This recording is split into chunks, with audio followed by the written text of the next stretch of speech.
As you continue working on your proposal and as you prepare to work on your recommendation report, let's take a few moments to just very briefly talk about informal reports and formal reports, what their differences are, and what they have in common. Now, just to briefly review, reports can be created to do any number of the following. Many reports will do multiple things. For example, your recommendation report is going to present information.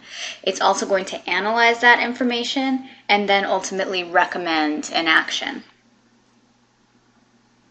Now, as I said, there are two broad types of reports: informal reports and formal reports. And you'll sometimes hear these referred to as short reports and long reports. And that's one of the key differences between the two report types.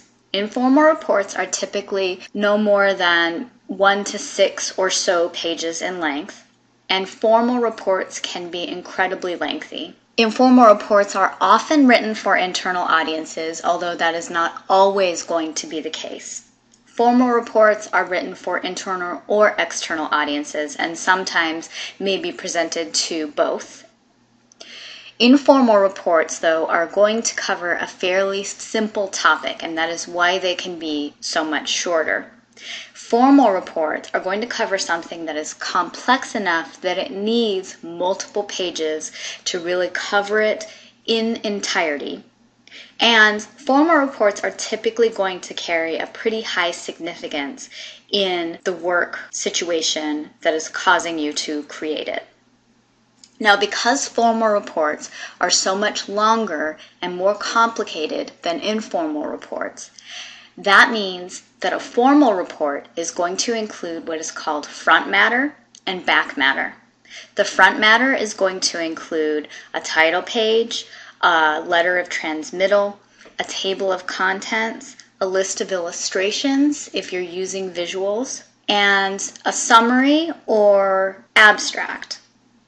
And the back matter would include any other information such as a glossary, any appendix information that you might need to include, and a references list.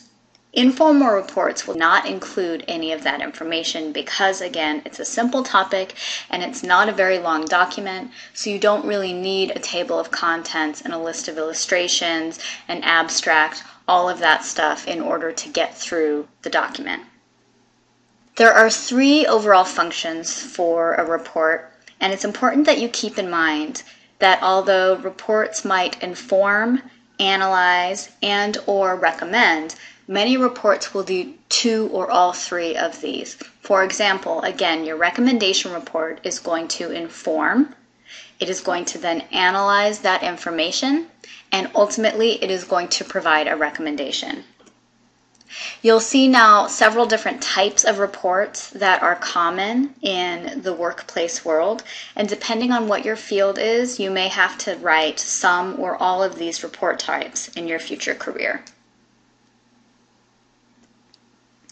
Regardless of whether you are creating an informal or formal report, it is important that you keep in mind the layout and design and content issues that we've been discussing for all technical documents. Any report, whether it's formal or informal, should include headings and subheadings. It should include an introduction, a discussion section or body, and a conclusion and or recommendation section.